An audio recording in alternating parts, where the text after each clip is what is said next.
السلام علیکم۔ لیول 7 یہ ہمارا 5th لیکچر ہے اور یہ ہمارا ٹیکسٹ بک سے ہے، تو آپ لوگ بھی اپنی ٹیکسٹ بک جو ہے اس کو جو ہے نکالیں اور صفحہ نمبر 45 کھولیں۔ تو ہمارا جو آج کا ٹاپک ہے وہ ہے کسان کی دانائی۔ تو اس کو سٹارٹ کرنے سے پہلے سب سے پہلے آپ لوگوں نے یہاں پر تاریخ لکھنی ہے، درمیان میں جماعت کا کام لکھنا ہے اور پھر یہاں پر دن لکھنا ہے۔ تو جو ہمارا ٹاپک ہے وہ کیا نام ہے اس کا؟ کسان کی دانائی۔ دانائی کا مطلب کیا ہوتا ہے؟ عقل مندی۔ ٹھیک ہو گیا، یعنی کہ کسان کی، ایک کسان ہے، آپ نے دیکھا نا وہ کھیتوں میں کام کرتا ہے، تو اس کی عقل مندی، تو اس کی عقل مندی کی بات کی جا رہی ہے۔ ٹھیک ہے، تو یہ لوک کہانی ہے، اس کہانی کو کیا کہتے ہیں؟ لوک کہانی۔ تو لوک کہانی کے بارے میں میں آپ کو بتاؤں گی، کوشچن آنسر میں اس کی ایکسرسائز میں بتاؤں گی، اور اس کا نتیجہ جو نکلے گا وہ بھی یہ ساری چیزوں کے بارے میں نا ہم لوگ ایکسرسائز میں پڑھیں گے۔ تو ہم لوگ اس کی ریڈنگ سٹارٹ کرتے ہیں۔ اس کی ریڈنگ سٹارٹ کرنے سے پہلے ہم لوگ جو ہیں ہم سب سے پہلے کرتے ہوتے ہیں خاص الفاظ۔ ٹھیک ہے، خاص الفاظ یہ دیکھیں، یہ بیٹے یہ خاص الفاظ میں نے لکھ دیے ہوئے ہیں یہاں پر۔ یہ آپ کا سمر پیک آپ کے پاس نہیں ہے، ٹھیک ہے، یہ ووکیشن ٹاسک جو ہے یہ آپ کے پاس نہیں ہے، ان کو میں کیپچر کر دوں گی، ٹھیک ہے، یعنی کہ تصویریں کھینچ دوں گی ان چیزوں کی۔ اور یہ الفاظ مانی جو ہیں یہ آپ نے ایک تو بک کے اوپر لکھنے ہیں، دوسرا یہ ہے ریڈنگ میں بھی جہاں جہاں جو الفاظ آئیں گے نا آپ نے لیڈ پینسل لے کے اور آپ نے ریڈنگ میں بھی ان الفاظ کو لکھتے جانا ہے۔ ایک تو یہ طریقہ ہے آپ کو جو ہے الفاظ میننگ اس کے اوپر لکھنے کا، یہاں پر بھی میں آپ کو بتا دیتی ہوں۔ دوسرا یہ ہے کہ ہماری بک کے لاسٹ پہ بھی جو ہے الفاظ میننگ ہوتے ہیں، جیسے کہ یہ دیکھیں یہاں پر جو ہے فرہنگ لکھا ہوا ہے، تو اس کا مطلب ہے کہ یہ الفاظ مانی ہیں۔ تو بیٹے یہاں پر آپ لوگوں کو پتہ ہے آپ کے پاس جو ہے چھٹیوں کا کام نہیں ہے یہ والا، یہ ویسے میں آپ کو کیپچر کر کے بھیج دوں گی گروپ میں، اپلوڈ کر دیں گے، لیکن یہ ہے کہ فرض کریں اگر آپ لوگوں سے مسنگ ہو جاتا ہے تو میں نے آپ کو اور بھی طریقے بتا دیے کہ آپ یہاں سے بھی میننگ جو ہے وہ لے سکتے ہیں۔ ٹھیک ہے، تو اس کو میں سٹارٹ کرتی ہوں۔ سب سے پہلے ہمارا جو لفظ ہے وہ ہے رعایا۔ رعایا کہتے ہیں ملک میں رہنے والے لوگ، یعنی کہ لوگوں کو کہتے ہیں رعایا۔ ٹھیک ہے، زیرک، زیرک کہتے ہیں ہوشیار کو، عقل مند کو۔ آگے ہے مہلت، مہلت کہتے ہیں وقفہ کو یا ٹائم کو یا وقت کو۔ زبان دینا، وعدہ کرنا یا بات کرنا۔ حرف بحرف ایک ایک لفظ۔ ٹھیک ہے، آگ بگولا ہونا، شدید غصے میں آنا، خاکسار، عاجز۔ آشش کرنا، واہ واہ کرنا یا شاباش دینا۔ پیادہ، پیدل سپاہی یا پیدل چلنے والے سپاہی۔ غضبناک، غصے سے بھری ہوئی۔ ٹھیک ہے، یہ جو ہے یہ آپ کو یہاں پہ بھی دیے ہوئے ہیں، اس کی بھی میں کیپچر کر کے آپ کو یہ بھی اپلوڈ کروا دوں گی تصویر اس کی۔ ٹھیک ہو گیا، آگے ہے جی اس کی ریڈنگ سٹارٹ کرتے ہیں۔ پرانے وقتوں کی بات ہے کہ کسی ملک میں ایک رحم دل بادشاہ حکومت کرتا تھا۔ وہ اپنی رعایا کا بہت خیال رکھتا تھا، اس کی رعایا اس سے بہت خوش تھی۔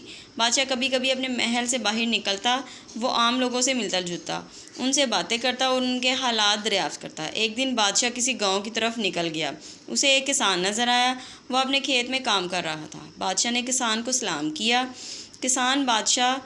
کسان بادشاہ سلامت کو اپنے روبرو یعنی کہ اپنے سامنے دیکھ کر بہت خوش ہوا۔ بادشاہ نے کسان سے پوچھا، تم اس کھیت سے کتنا کما لیتے ہو؟ یعنی کہ کتنی تمہاری آمدن ہے، کتنے پیسے تم کما لیتے ہو؟ کسان نے ادب سے جواب دیا، بادشاہ سلامت یوں سمجھ لیجئے روز کا 1 روپیہ کما لیتا ہوں۔ بادشاہ نے پوچھا، تم اس 1 روپے کا کیا کرتے ہو؟ کسان نے عرض کیا، عالیجا اس روپے سے 4 آنے تو کھا لیتا ہوں، 4 آنے قرض اتارتا ہوں، 4 آنے قرض اتارتا ہوں، 4 آنے قرض دیتا ہوں، اور باقی بچے 4 آنے انہیں کنویں میں پھینک دیتا ہوں۔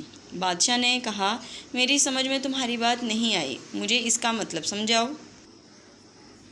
کسان نے ہاتھ جوڑ کر عرض کی، حضور 4 آنے کھانے کا مطلب یہ ہے کہ میں انہیں خود پر اور بیوی پر خرچ کرتا ہوں۔ 4 آنے قرض اتارنے کا مطلب ہے کہ انہیں اپنے والدین پر خرچ کرتا ہوں۔ میرے ماں باپ نے مجھے پالنے پوسنے پر جو مصیبت اٹھائی تھی اور جو خرچ کیا تھا وہ مجھ پر قرض ہے، اسے مکمل طور پر اتارنا تو میرے بس میں نہیں، مگر کوشش کرتا ہوں کہ کچھ نہ کچھ اتار دوں۔ 4 آنے قرض اتارنے کا مطلب ہے کہ انہیں اپنے بچوں پر خرچ کرتا ہوں کہ جب میں بوڑھا اور کمزور ہو جاؤں تو میری اولاد میری دیکھ بھال اور خدمت کرے۔ رہے وہ 4 آنے جو کنویں میں ڈالتا ہوں، تو اس کا مطلب یہ ہے کہ میں انہیں اللہ تعالیٰ کے راستے میں خرچ کرتا ہوں، ان سے کسی غریب اور حقدار کی مدد کر دیتا ہوں۔ بادشاہ نے کسان کی یہ بات سنی تو اسے بہت خوشی ہوئی۔ اس نے کسان کو انعام دیا اور کہا، جب تک تم میرا منہ 100 بار نہ دیکھ لو، اس بات کا ذکر کسی سے نہ کرنا۔ کسان نے وعدہ کر لیا۔ بادشاہ اپنے گھوڑے پر سوار ہو کر واپس اپنے محل میں چلا گیا۔ اگلے روز بادشاہ کا دربار لگا۔ تمام وزیر، مشیر اور درباری موجود تھے۔ بادشاہ نے کسان کی بات دربار میں موجود تمام افراد کو بتا کر اس کا مطلب پوچھا۔ سب دانتوں میں انگلی دبائے خاموش کھڑے تھے۔ بادشاہ کا وزیر نہایت دانا، زرک اور ہوشیار تھا، مطلب کہ بہت ہی دانا، عقل مند، سمجھدار اور چالاک تھا۔ ٹھیک ہے، ان کے میننگ میں نے آپ کو لکھ دی ہوں میں، آپ نے خود ہی لیڈ پینسل سے ان کے اوپر لکھنا ہے۔ اس نے بادشاہ سے جواب دینے کے لیے 1 روز کی مہلت لی، یعنی کہ وقت لیا، 1 دن کا ٹائم دے۔ ٹھیک ہے، وزیر نے اسی وقت گھوڑے پر زین کسی، یعنی زین کسنے کا مطلب ہے کہ لاٹھی اوپر جو ہے وہ لگائی۔ گھوڑے کے اوپر بیٹھنے کے لیے لاٹھی پہلے لگاتے ہیں نا، کاٹھی اس کو کہتے ہیں، کاٹھی اس کے اوپر باندھتے ہیں، تو اس کو زین کسی اور کسان کے پاس پہنچ کر دم لیا۔ اس نے کسان سے اس بات کا مطلب پوچھا۔ کسان نے کہا، میں نے بادشاہ کو زبان دی ہے کہ میں اس کا مطلب اس وقت تک کسی کو نہیں بتاؤں گا جب تک بادشاہ کا منہ 100 بار نہ دیکھ لوں۔ یہ سن کر وزیر پریشان ہو گیا۔ اس نے کسان سے کہا، کوئی راستہ سوچو، میں نے بادشاہ سے وعدہ کیا ہے کہ کل اس کا سوال کا جواب دوں گا۔ کسان سوچنے لگا۔ تھوڑی دیر بعد اس کے ذہن میں ایک ترکیب آئی۔ اس نے وزیر سے 100 اشرفیاں مانگی۔ وزیر نے جھٹ سے 100 اشرفیاں کسان کے حوالے کر دیں۔ اشرفیاں پا کر کسان نے وزیر کو تمام بات بتا دی۔ وزیر خوش لوٹ گیا۔ اشرفیاں کہتے ہیں سکوں کو، کوئنز کو۔ ٹھیک ہے، ایک وقت تھا جس طرح ہمارے پاس کوئنز ہوتے ہیں، اگر آپ نے دیکھا ہے 1 روپے کا کوئن ہے، 2 روپے کا کوئن ہے، تو اس کے اوپر جو ہے 1 کا ہے اور 5 روپے کا ہے اور 2 کا ہے کوئن، اس کے اوپر جو ہے قائد اعظم کی تصویر بنی ہوئی ہے۔ ٹھیک ہے، تو اس وقت جو بادشاہ ہوتے تھے وہ ان کی تصویر بنا کرتی تھی۔ ٹھیک ہے، تو اس نے بھی جو کیا اشرفیاں کسان سے لے لیں، مطلب کہ کوئن لے لیے، اور اس کے اوپر بادشاہ کی تصویر دیکھ کے 100 بار اس نے دیکھ لی، اور پھر اس نے جواب دے دیا اس کا کہ یہ اس کا آنسر ہے۔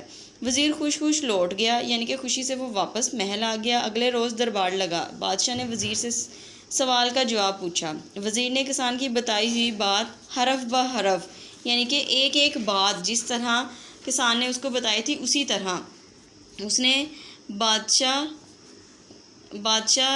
جان گیا کہ کسان نے وزیر کو ساری بات بتا دی۔ ٹھیک ہے، یعنی کہ وزیر نے جو تھی ایک حرف بہ حرف بات بادشاہ کو بتا دی، تو بادشاہ کو پتہ چل گیا کہ کسان نے ساری بات جو ہے وہ وزیر کو بتا دی ہوگی۔ بادشاہ آگ بگولا ہو گیا، یعنی کہ سخت غصے میں آ گیا۔ وہ کسان کی وعدہ خلافی، یعنی کہ وعدہ توڑنے پر سخت طیش میں تھا، سخت غصے میں تھا۔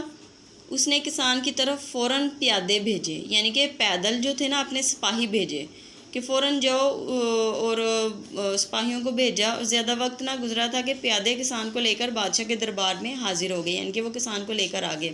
بادشاہ نے گرجدار اور غضبناک، یعنی کہ بہت ہی غصے سے آواز میں کسان سے پوچھا، تم نے ہم سے وعدہ کیا تھا کہ جب تک 100 بار ہمارا منہ نہ دیکھ لو گے کسی کو یہ بات نہیں بتاؤ گے، تو تم نے وزیر کو تمام بات بتا کر وعدہ شکنی کی ہے، یعنی کہ وعدہ توڑا ہے یا وعدہ خلافی کی ہے۔ کیا جواب ہے اس کا تمہارے پاس؟ عقل مند کسان نے بڑے ادب سے عرض کیا، حضور میں وعدہ توڑنا گناہ سمجھتا ہوں۔ مجھے وہ حدیث پاک یاد ہے جس میں فرمایا گیا ہے کہ جو وعدہ پورا نہیں کرتا اس کا کوئی دین نہیں۔ پھر میں آپ سے کیا گیا وعدہ کیوں کر توڑ سکتا تھا؟